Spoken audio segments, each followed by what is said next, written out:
જીવનમાં કુંવારા રહી જજો, પણ ક્યારેય આવી સ્ત્રી સાથે લગ્ન ન કરતા. હવે તો લગ્નના 5 વર્ષ થઈ ગયા, તોય પરાયા પુરુષોમાં મોઢા મારે છો. જીવનમાં કુંવારા મરી જજો, પણ ક્યારેય આવી સ્ત્રી સાથે લગ્ન ન કરતા, અથવા તો એમ કહીએ કે કોઈ પણ પ્રકારનો સંબંધ, મિત્રતા કે નાતો આવી સ્ત્રીઓ સાથે ભૂલથી પણ ન રાખતા.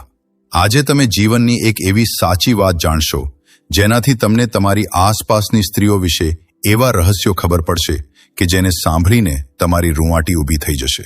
ભાઈઓ અને બહેનો, આ વિડીયોમાં તમને જાણવા મળશે કે એ છોકરી કેવી હોય છે જેની સાથે જો કોઈ વ્યક્તિ ભૂલથી પણ લગ્ન કરી લે તો તે બરબાદ થઈ જાય છે.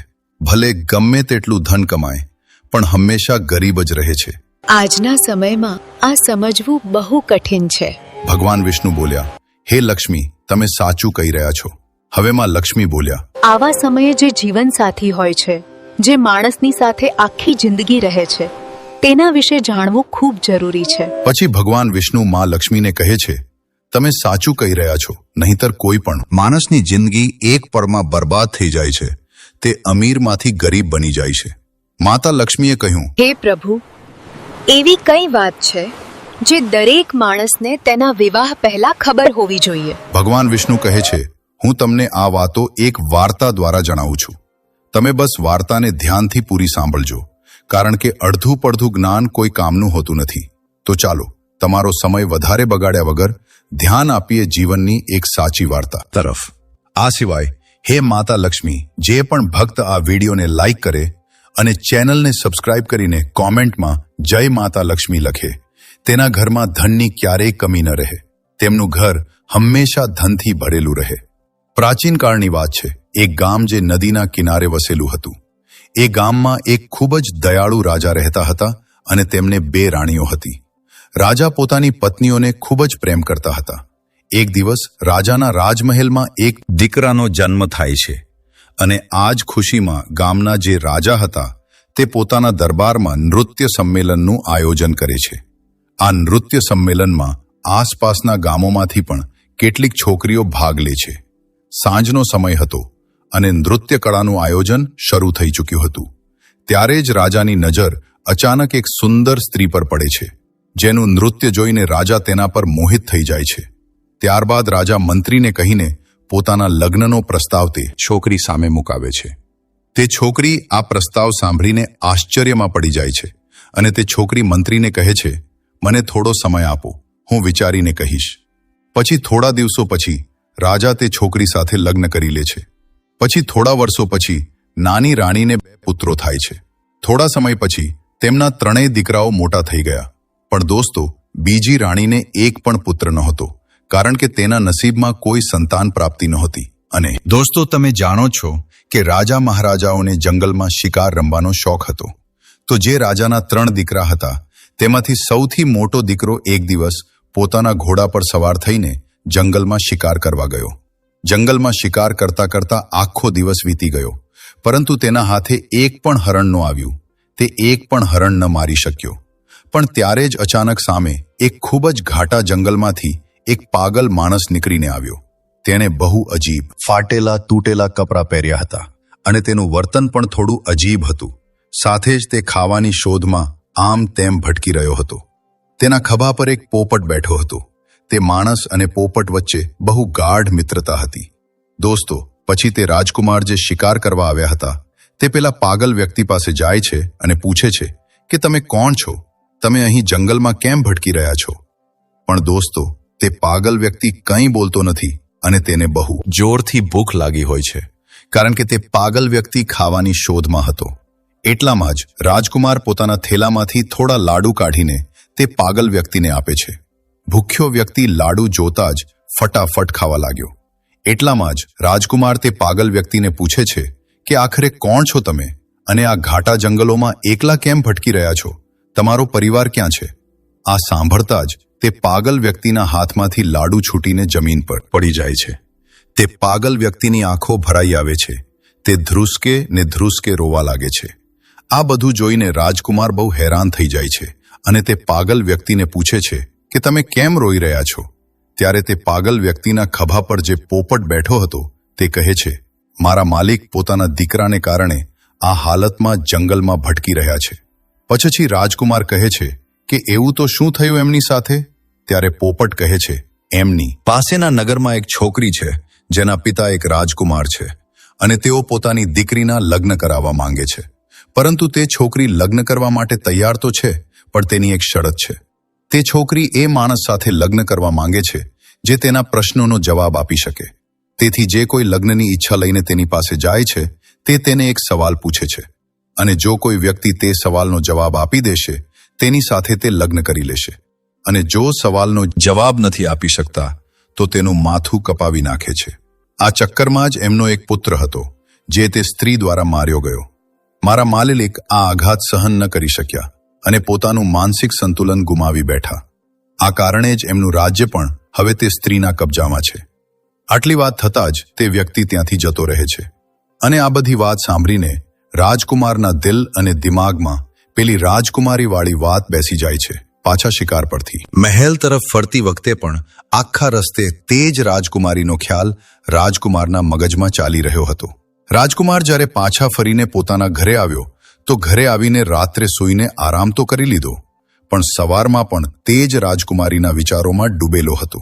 હવે રાજકુમારથી રહેવાયું નહીં અને તે તરત જ પોતાનો ઘોડો લે છે અને તે રાજકુમારીના મહેલ તરફ ચાલી નીકળે છે.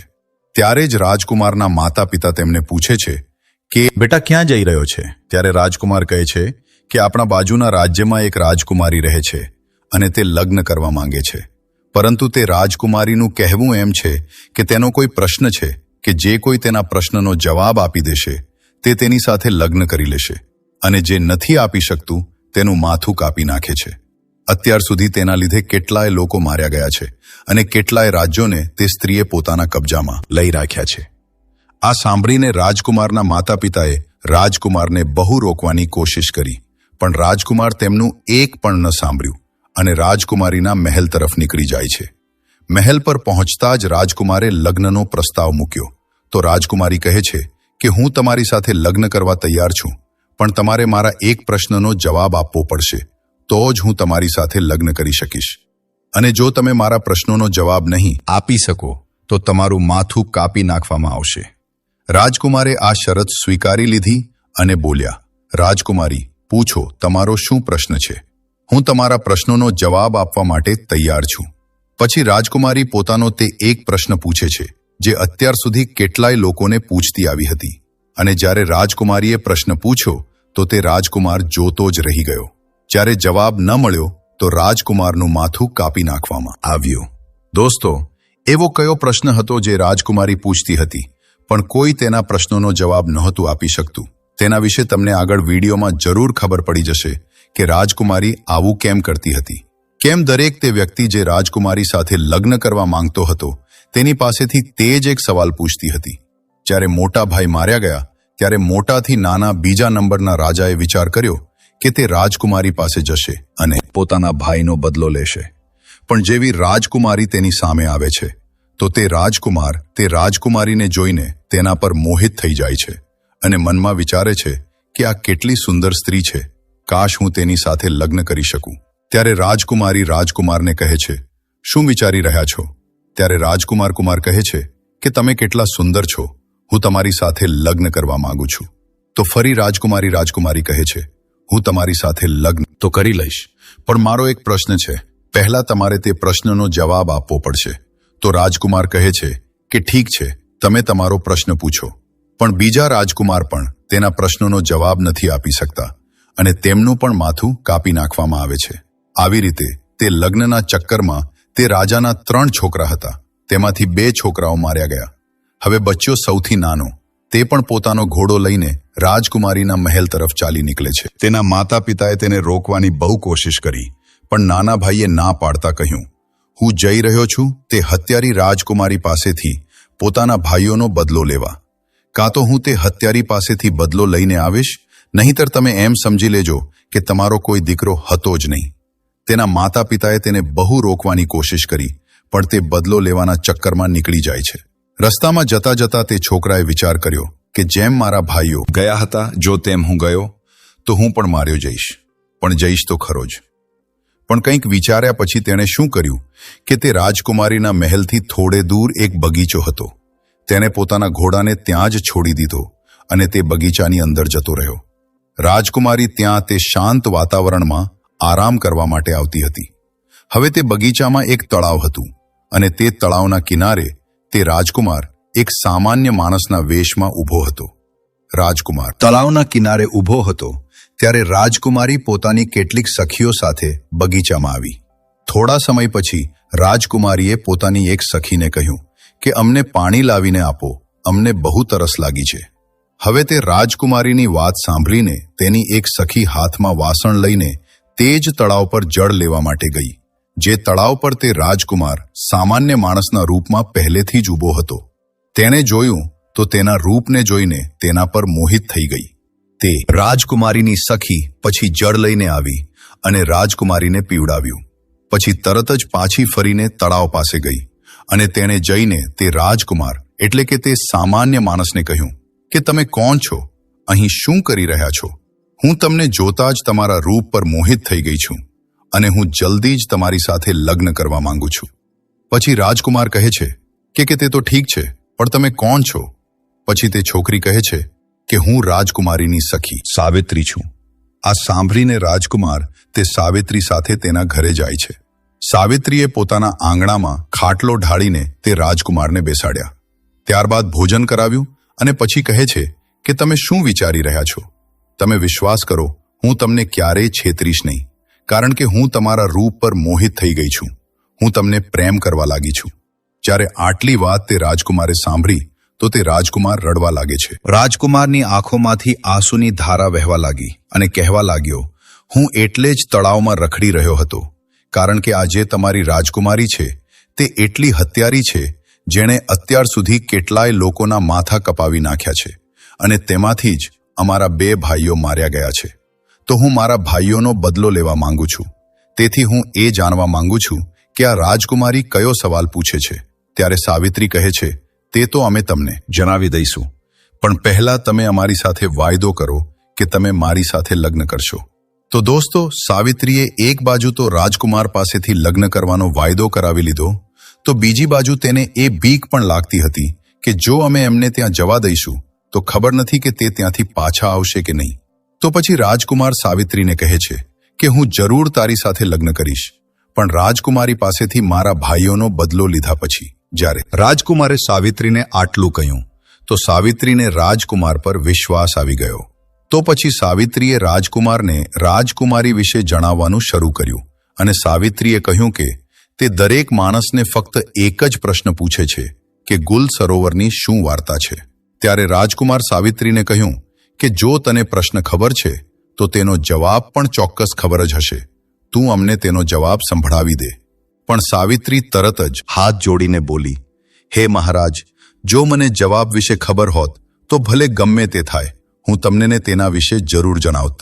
પણ સાવિત્રી કહે છે, રાજકુમારના રાજ્યમાં એક સાધુ રહે છે.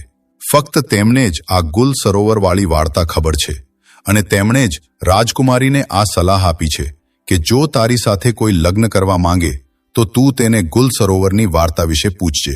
જો કે અહીં સુધી કે રાજકુમારીને પણ આ વાર્તા વિશે કંઈ જ ખબર હોતી નથી, છતાં રાજકુમારી આ પ્રશ્ન પૂછે છે કારણ કે તે સાધુને પ્રેમ કરે છે. ત્યારે રાજકુમાર સાવિત્રીને કહ્યું, ચાલો ઠીક છે, કોઈ વાંધો નહીં, તે મારું કામ થોડું સહેલું કરી દીધું. હવે હું જાઉં છું પહેલા ગુલ અને સરોવરની વાર્તા વિશે જાણવા કે તેની વાર્તા શું છે. તેથી તું અહીં જ રાહજો અને હું પાછો ફરીને જરૂર આવીશ. ત્યારે સાવિત્રી બોલે છે, ગુલ સરોવરની વાર્તા ક્યાં મળશે તમને? હું તમને એ જણાવી શકું છું, પણ ત્યાંથી જીવતા પાછા આવવું અશક્ય છે. ત્યાંથી જીવતા નહીં આવી શકો. રાજકુમાર બોલ્યો, કેમ નહીં આવી શકીએ? ત્યારે સાવિત્રી બોલી, રસ્તામાં બહુ ખતરો છે, તેથી તમે ત્યાં ન જાઓ. આ જીદ છોડો. તમે તમારા ભાઈઓનો બદલો નહીં લઈ શકો. તમે મારી સાથે લગ્ન કરો અને બદલો લેવા વિશે ભૂલી જાઓ. તે રાજકુમારે કહ્યું, ભલે રસ્તામાં ગમે તેટલી મુસીબતો કેમ ન હોય, ભલે સંકટ કેટલાય હોય, પણ હું જઈશ જરૂર અને મારા ભાઈઓનો બદલો જરૂર લઈશ. તો સાવિત્રીએ વિચાર્યું કે હવે હું ભલે એમને ગમે તેટલું રોકવાની કોશિશ કરું, પણ આ નહીં રોકાય. તો પછી સાવિત્રીએ પોતે એક ઘોડો અને એક તલવાર રાજકુમારના હાથમાં આપી અને કહ્યું કે આ ઘોડો અને આ તલવાર તમારા કામે જરૂર આવશે. તેથી તમે એક કામ કરજો, અહીંથી બરાબર દક્ષિણ દિશા તરફ જાઓ, અને જ્યારે તમે દક્ષિણ દિશા તરફ જશો તો આગળ તમને ગુફામાં એક સિંહ મળશે, અને તે સિંહથી તમારે ડરવાનું નથી, કારણ કે તે સિંહ વૃદ્ધ થઈ ગયો છે, જેના કારણે તે શિકાર નથી કરી શકતો અને બહુ ભૂખ્યો રહે છે. જ્યારે તમે તેની પાસે જાઓ તો આ તલવારની મદદથી રસ્તામાં તે સિંહ માટે કંઈક ખાવાનું જરૂર લેતા જજો, અને જ્યારે તે સિંહ ગુફામાંથી બહાર આવે ત્યારે તેની સામે આ ખાવાની વસ્તુ મૂકી દેજો. તે તેને ખાઈને તમારી મદદ જ જરૂર કરશે. બસ એટલું ધ્યાન રાખજો કે જ્યારે તમે જંગલમાં થોડા આગળ વધશો તો તમે સમુદ્રના કિનારે પહોંચી જશો, તો ત્યાંથી આગળ તમારે સમુદ્રના પેલે પાર જવું પડશે. અને આટલું કહીને સાવિત્રી રાજકુમારને વિદાય આપે છે, અને રાજકુમાર દક્ષિણ દિશામાં જંગલ તરફ નીકળી જાય છે. જતી વખતે સાવિત્રી બોલે છે, ભૂલી ન જતા, પાછા જરૂર આવજો. ભલે ગમે તે થાય, હું તમારી આખી જિંદગી રાહ જોઈશ. મને તમે ભૂલશો તો નહીં ને? તો તે રાજકુમારે વિશ્વાસ અપાવતા બોલ્યો કે તું ચિંતા ન કર, હું પાછો જરૂર આવીશ અને તારી સાથે લગ્ન કરીશ, તેથી તું જરાય ચિંતા ન કર. હવે તે રાજકુમાર ધીરે ધીરે જંગલ તરફ વધવા લાગ્યો તો સાવિત્રીના જણાવ્યા મુજબ તેને એક સિંહની ગુફા મળી, જેમાં તે જ વૃદ્ધ સિંહ હતો જેના વિશે સાવિત્રીએ રાજકુમારને જણાવ્યું હતું, અને સાથે એ પણ કહ્યું હતું કે તમે રસ્તામાં આ તલવારની મદદથી તે વૃદ્ધ સિંહ માટે કંઈક ખાવાનું લેતા જજો. તો તે રાજકુમાર બિલકુલ એવું જ કરે છે, અને તે સિંહની સામે ખાવાનું મૂકી દે છે. કારણ કે સિંહ બહુ ભૂખ્યો હતો તો તે ખાવાનું જોતા જ બહુ ખુશ થઈ જાય છે અને ફટાફટ ખાવા લાગે છે. રાજકુમાર જુએ છે કે હવે તો સાંજ પડી ગઈ છે, જેના કારણે હળવી હળવી ઠંડી પણ લાગવા માંડે છે અને થોડી વારમાં અંધારું પણ થઈ જશે. તો તે શું કરે છે કે આસપાસથી થોડા લાકડા ભેગા કરીને લઈ આવે છે અને ગુફાની સામે થોડો તાપ કરે છે. ત્યારે તે તાપ પાસે આવીને સિંહ રાજકુમારની બાજુમાં બેસી જાય છે અને રાજા તે સિંહને પંપાળવા લાગે છે. થોડા સમય પછી રાજકુમારને ઊંઘ આવી જાય છે. રાજકુમાર ત્યાં જ સૂઈ જાય છે. પછી બીજી સવારે થતાં જ રાજકુમાર તે સિંહ સાથે જંગલમાં આગળ દક્ષિણ દિશા તરફ વધવા લાગે છે. ચાલતા ચાલતા જંગલમાં રાજકુમારને આગળ ઘણી મુસીબતો આવે છે. કેટલાય પ્રકારના પ્રાણીઓ રાજકુમારની સામે આવે છે, પણ તે વૃદ્ધ સિંહની ગર્જનાથી બધા પ્રાણીઓ ડરીને ભાગી જાય છે. અને આવી જ રીતે રાજકુમાર તે વૃદ્ધ સિંહ સાથે ચાલતા ચાલતા સમુદ્રના કિનારે પહોંચી જાય છે, અને પહોંચતા જ જુએ છે કે થોડે દૂર એક વેપારી કેટલાય હાથીઓ પર સામાન લાદીને કેટલાક સૈનિકો સાથે સમુદ્રના કાંઠે ઊભો છે. હવે તે રાજકુમાર તે વેપારી પાસે જાય છે તો વેપારી તેને પૂછે છે કે કોણ છો તમે, અહીં શું કરી રહ્યા છો? પછી રાજકુમાર પોતાની સાથે બનેલી ઘટના તે વેપારીને જણાવે છે અને કહે છે, મારે ગમે તે રીતે સમુદ્રના પેલે પાર જવું છે. એટલામાં જ વેપારી જુએ છે કે સમુદ્રના પેલે પારથી તેની નાવ આવી રહી છે, જેના પર તે વેપારી સામાન મુકાવીને સમુદ્રના પેલે પાર પહોંચાડતો હતો. નાવ સમુદ્રના કિનારે પહોંચ્યા પછી તે વેપારી સામાન નાવ પર મુકાવે છે, અને એટલામાં તે રાજકુમાર તે વેપારીને કહે છે, તમે મહેરબાની કરીને મને પણ આ નાવની મદદથી સમુદ્રના પેલે પાર પહોંચાડી દો. પછી વેપારીએ કહ્યું, જો હવે આ નાવ પર થોડું પણ વજન વધશે તો આ નાવ ડૂબી શકે છે. મને માફ કરો, હું તમારી મદદ નહીં કરી શકું. રાજકુમારે કહ્યું, હવે તો તમે બધું જાણો છો, મારું સમુદ્રના પેલે પાર જવું કેટલું જરૂરી છે. તમે એક કામ કરો, મારી પાસે કેટલાક સોનાના સિક્કા છે અને આ ગળાની ચેઇન, આ તમે રાખી લો, પણ મને આ નાવથી જવા દો. દોસ્તો, તે વેપારી બહુ જ લાલચુ હતો, તેથી તે રાજકુમારના આપેલા સોનાના સિક્કા અને તેની ચેઇન રાખી લે છે અને નાવમાંથી થોડો સામાન ઉતરાવીને રાજકુમારને તે નાવ પર જવા દે છે. અને આવી રીતે રાજકુમાર તે નાવ પર બેસીને સમુદ્રના પેલે પારગુલ અને સરોવરની વાર્તાની શોધમાં નીકળી જાય છે. બરાબર 15 દિવસ પછી રાજકુમાર સમુદ્રના પેલે પાર એક નગરમાં પહોંચી જાય છે અને નગરમાં ગુલ અને સરોવરની વાર્તાની શોધમાં આમ તેમ ભટકવા લાગે છે. અને જોતા જોતા તે રાજકુમાર એક રાજ્યમાં પહોંચે છે, અને જે રાજ્યમાં તે પહોંચ્યા તે રાજ્યનું નામ ગુલ હોય છે અને ત્યાંના રાજાનું નામ સરોવર હતું. ત્યાં પહોંચીને રાજકુમાર જુએ છે કે સરોવર નામના રાજાના રાજ્યમાં નૃત્ય કળા થતી હતી, અને ત્યાં ઘણા લોકો આવતા હતા. સંગીત વાગતું હતું, નૃત્ય કળા થતી હતી. સભામાં ચારે બાજુ આનંદનું વાતાવરણ હતું. રાજકુમારે શું કર્યું કે તે લોકોની વચ્ચે જઈને બેસી ગયો. હવે 3-4 દિવસ સતત ત્યાં આવે છે અને ચૂપચાપ ચાલ્યો જાય છે, પણ કોઈને કંઈ કહેતો નથી. એક દિવસ સરોવર નામના રાજાની નજર તેના પર પડી અને સરોવર નામના રાજાએ તેને ઉઠાડ્યો. સભાના અંતમાં તેને કહ્યું, મેં તમને જોયા કે તમે 3-4 દિવસથી આવો છો, ન કોઈને કંઈ કહો છો કે ન કોઈની સાથે કંઈ બોલો છો. તમે આ રાજ્યના નથી લાગતા. આ પહેલા ક્યારેય અહીં દેખાયા પણ નથી. કોણ છો તમે? શું કરવા માંગો છો? રાજકુમારે તો ગુલ અને સરોવરની વાર્તા જાણવી હતી અને તેમને સારી રીતે ખબર હતી કે આ વાર્તા વિશે સરોવર નામના રાજાને જરૂર ખબર હશે. તેથી રાજકુમાર સરોવર નામના રાજાને કહે છે, મહારાજ, હું કંઈક સંગીત ગાવા માંગુ છું. આ સાંભળીને સરોવર નામના રાજા તેમને બોલે છે કે કયું સંગીત? ઠીક છે, તમે સંભળાવો. અને એટલામાં સરોવર નામના રાજાના ઈશારે પાછળથી ઢોલ વાગવા લાગે છે અને રાજકુમાર સંગીત ગાવા લાગે છે. તે રાજકુમારે એટલું સુંદર સંગીત સંભળાવ્યું કે આખી સભા બેઠી બેઠી વાહ વાહ કરવા લાગી. રાજા ખુશ થઈ ગયો અને રાજાએ ખુશ થઈને બોલ્યા, અમે તમારી આ ગાગાયકીથી એટલા ખુશ છીએ કે તમે જે માંગશો તે અમે તમને જરૂર આપીશું. આ અમારું વચન છે. પછી રાજકુમાર કહેવા લાગ્યો, મહારાજ, એવું ન થાય કે હું માંગું અને તમે તમારા પગ પાછા ખેંચી લો. તેથી એક કામ કરો, તમે રહેવા દો. જે કંઈ પણ છે તે ઠીક છે અને જેમ પણ છે ઠીક છે. અમે જેવા છીએ સારા છીએ. તો તે રાજાએ કહ્યું, ના, તમે માંગો. એવું કંઈ નથી. તમે જે કહેશો તે અમે તમને આપીશું. તમારી જે ઈચ્છા હોય તે તમે માંગજો. હવે તે રાજકુમારે કહ્યું, હે મહારાજ, મારે કંઈ નથી જોઈતું. મને ફક્ત તમે ગુલ અને સરોવરની વાર્તા જણાવી દો. પેલા સરોવર નામના રાજાને પરસેવો છૂટી ગયો. જે સરોવર નામનો રાજા હતો તેને કહ્યું, તે આ શું માંગી લીધું? તું મારી પાસે મારું આખું સામ્રાજ્ય માંગી લેત તે પણ હું તને આપી દેત, પણ તે મારી પાસે આ કેવો સવાલ પૂછી લીધો? આની વાર્તા હું જાણું છું, પણ હું તે તને જણાવી શકતો નથી. ત્યારે રાજકુમારે કહ્યું, મહારાજ, થોડા સમય પહેલા જ તમે કહ્યું હતું કે તમે જે માંગશો તે અમે તમને આપી દઈશું. તેથી તમે ફક્ત મને તે જ ગુલ અને સરોવરની વાર્તા સંભળાવી દો કે આખરે આ વાર્તાનું શું રહસ્ય છે. હવે મહારાજ પોતાના જ આપેલા વચનોમાં ફસાઈ જાય છે અને કહેવા લાગ્યા, જો તારી આજ ઈચ્છા છે, વારંવાર તું આ જ જીદ કરી રહ્યો છે, તો હું તને ગુલ અને સરોવરની વાર્તા તો સંભળાવી દઈશ, પણ ધ્યાન રાખજે, વાર્તા પૂરી થયા પછી તરત જ અમે તારું માથું કાપી નાખીશું. જો તું આ વાત પર રાજી હોય તો અમે તને ગુલ અને સરોવરની વાર્તા જણાવીએ કે આખરે ગુલ અને સરોવરની વાર્તા શું છે. રાજકુમારે કહી દીધું, ઠીક છે, તમે મારું માથું કાપી લેજો, પણ તમે વાર્તા જરૂર સંભળાવી દેજો. બોલ્યા, ઠીક છે, અમે તને જરૂર સંભળાવીશું. ત્યારે મહારાજે મંત્રીઓને ઈશારો કર્યો અને નોકરોને પણ ઈશારો કર્યો. હવે નોકરો ગયા છે કારાવાસ તરફ. રાજકુમાર ત્યાં બેઠો બેઠો જોઈ રહ્યો છે. ત્યારે નોકરો શું લઈને આવ્યા કે એક છોકરી છે, તે બહુ સુંદર છે. તેના શરીર પર ફાટેલા જૂના કપડાં છે અને તેના હાથમાં પગમાં સાંકળો બાંધેલી છે. તે ચાલી નથી શકતી અને એટલે જ નોકરો તેને મારે છે. હવે તે રાજકુમાર જોતો જ રહી ગયો. આ શું છે? મને કંઈ સમજમાં નથી આવતું. ત્યાં સુધીમાં તે છોકરીને લાવીને સરોવર મહારાજની સામે ઊભી કરી દીધી.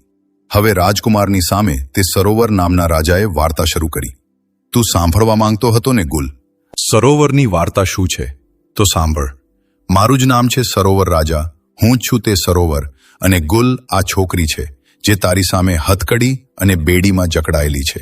રાજકુમાર કહેવા લાગ્યો, મહારાજ, તમે સરોવર અને આ છોકરી ગુલ, એનો મતલબ તમારી જ વાર્તા છે.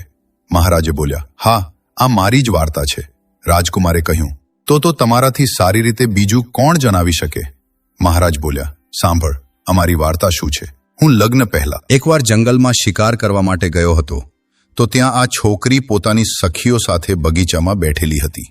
આ બધી વાતો તે સરોવર નામનો રાજા સમજાવી રહ્યો છે કે તે દિવસે બગીચામાં ફરતા ફરતા અમે પહોંચી ગયા તો અમારી નજર આ સ્ત્રી પર પડી. આ ગુલ નામની છોકરી જે તારી સામે ઊભી છે, તેની નજર અમારા પર પડી અને તેને જોઈને અમે તેના પર મોહિત થઈ ગયા અને અમને જોઈને તે પણ અમારા પર મોહિત થઈ ગઈ. હું આ સ્ત્રીના રૂપ પર એટલો મોહિત થઈ ગયો કે હું તેના રૂપનો દીવાનો થઈ ગયો. હવે શું કહું? આ છોકરીને જોઈને હું તો કંઈ ન બોલી શક્યો, પણ આ છોકરીએ મને પોતાની પાસે બોલાવી લીધો અને કહ્યું, કોણ છો તમે? ક્યાંથી આવ્યા છો? શું નામ છે તમારું? શું જોઈ રહ્યા છો? તો પછી મેં ગભરાયેલા અવાજમાં જવાબ આપ્યો, મારું નામ સરોવર છે અને હું આ રાજ્યનો રાજા છું. અને તમે કહો છો કે શું જોઈ રહ્યા છો, તો તમે એટલા સુંદર છો કે એવું લાગે છે અમે તમને જ જોતા રહીએ. તો આ પહેલા કે હું આ છોકરીને કંઈક પૂછું, ત્યાં સુધીમાં આ છોકરીએ મને પૂછી લીધું કે શું તમે મારી સાથે લગ્ન કરશો? જે વાત મારા દિલમાં હતી તે તેણે કહી તો હું બહુ ખુશ થઈ ગયો. હવે આ છોકરી મને સાથે લઈને પોતાના ઘરે પહોંચી પોતાની મા પાસે જઈને હઠ કરી છે, માં, હું જો લગ્ન કરીશ તો આની સાથે જ કરીશ, નહીંતર મરી જઈશ. મા બાપે બહુ સમજાવ્યું કે બેટા, એમના ઘર ખાનદાનની કોઈ ખબર નથી, ક્યાંના રહેવાસી છે તેની કંઈ ખબર નથી, અને તેનીમાં કહે છે કે એક અજાણ્યા સાથે હું તારા લગ્ન કેવી રીતે કરાવી શકું. ત્યારે મહારાજ કહે છે તે સમયે તે છોકરી વારંવાર પોતાના માતા પિતાને વિનંતી કરવા લાગે છે અને ખાવા પીવાનું પણ છોડી દે છે. હવે તેની જીદ સામે તેના માતા પિતા મજબૂર થઈને તેના લગ્ન મારી સાથે કરાવી દીધા. અને પછી તે સરોવર મહારાજ રાજકુમારને કહે છે, જરા ધ્યાનથી આ સાંભળજે, કારણ કે આ વાતમાં હવે ઘણા રહસ્યો ખુલવાના છે. થાય છે એવું કે આ છોકરીના લગ્ન જ્યારે મારી સાથે થઈ ગયા ત્યારે વિદાય થઈને મારી સાથે મારા ઘર માટે આવી રહી હતી. તો રસ્તામાં તે બહુ પ્રસન્ન હતી અને મને કહી રહી હતી, મને મારા મનગમતા પતિ મળ્યા છે અને હું પોતે દુઃખી રહી શકું છું, પણ એમને ક્યારેય દુઃખી નહીં થવા દઉં.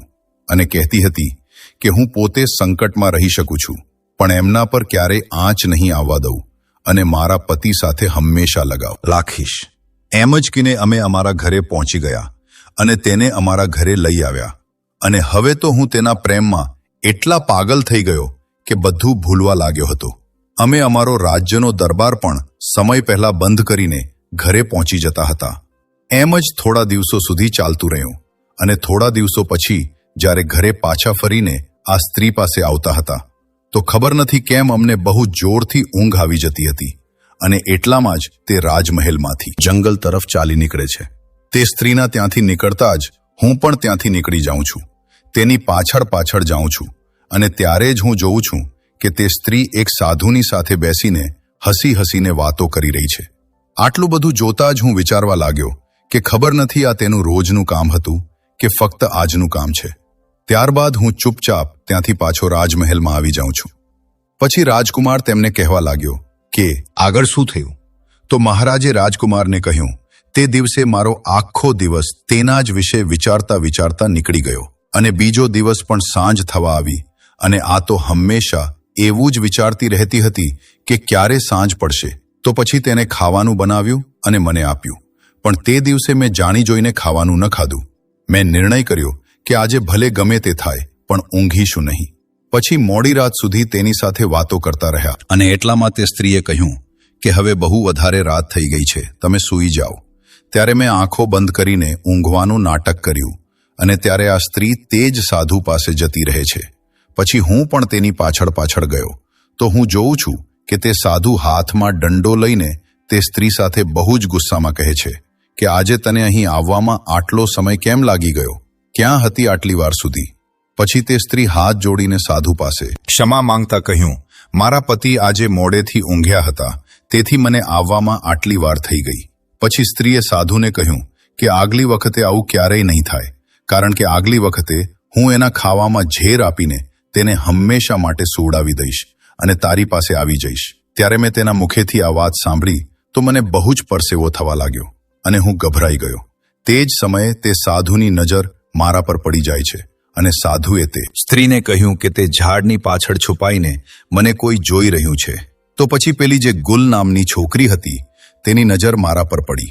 ત્યારે તે સ્ત્રીએ બૂમો પાડીને કહ્યું કે આ તો મારા પતિ છે, તમે એને મારી નાખો.